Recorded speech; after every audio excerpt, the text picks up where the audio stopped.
న్యాయ విచారణలో digital evidence కీలక పాత్ర పోషిస్తుందని ఏపీ హోంమంత్రి వంగలపూడి అనిత అన్నారు.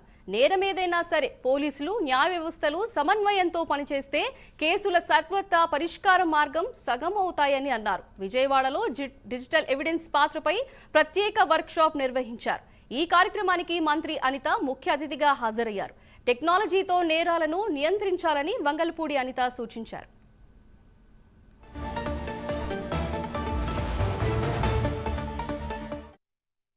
ఎవిడెన్సెస్ మీద మనం ఒక వర్క్షాప్ తీసుకోవటం కానీ, రాబోయే కాలంలో ఈ సైబర్ నేరాలు విపరీతంగా పెరిగిపోవటం ఒక పక్క. విషయం ఏంటంటే దొంగ మనకన్నా షార్ప్గా పనిచేస్తున్నాడు. ఎంత షార్ప్గా పనిచేస్తున్నాడంటే మనం ఒక యాంగిల్లోనే ఆలోచిస్తే వాడు 10 యాంగిల్లో మనం ఎటువైపు నుంచి రాగలమని ఆలోచన చేసుకొని ఓవరాల్గా ఎక్కడో ఒకడ సక్సెస్ అవుతున్నాడు. లాస్ట్ 7-8 మంత్స్లో ఒరిజినల్గా ఉన్న క్రైమ్ రేట్ 9% తగ్గింది. కానీ సైబర్ క్రైమ్ చూసుకుంటే సైబర్ క్రైమ్ పెరుగుతుంది.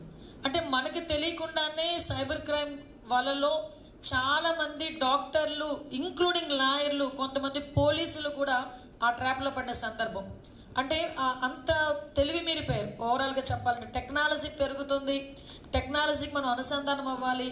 టెక్నాలజీతో ఇప్పుడు ఎలాంటి టెక్నాలజీ బయటకు తీసుకొచ్చి సీఎం గారు చంద్రబాబు నాయుడు గారి నోటి నుంచి డీప్ టెక్నాలజీ మన చేతిలోకి వచ్చి ఆ టెక్నాలజీని ఒక పాజిటివ్ వేలో, ఒక మంచి వేలో మనం తీసుకెళ్లాలని మనలాంటి వాళ్ళందరం ప్రయత్నం చేస్తుంటే దానిలో కూడా లూప్ హోల్ ఎతికి ఈజీ మనీకి అలవాటు పడి చాలామంది పిల్లల జీవితాలు నాశనం చేసుకునే పరిస్థితి వచ్చింది.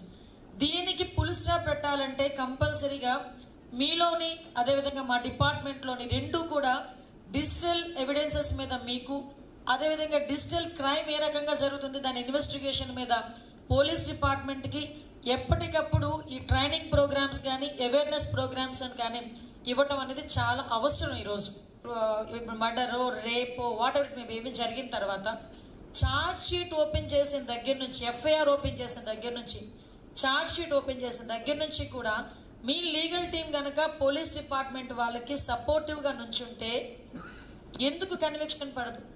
డిజిటల్ ఎవిడెన్సెస్ మీద మనం ఒక వర్క్షాప్ తీసుకోవటం కానీ,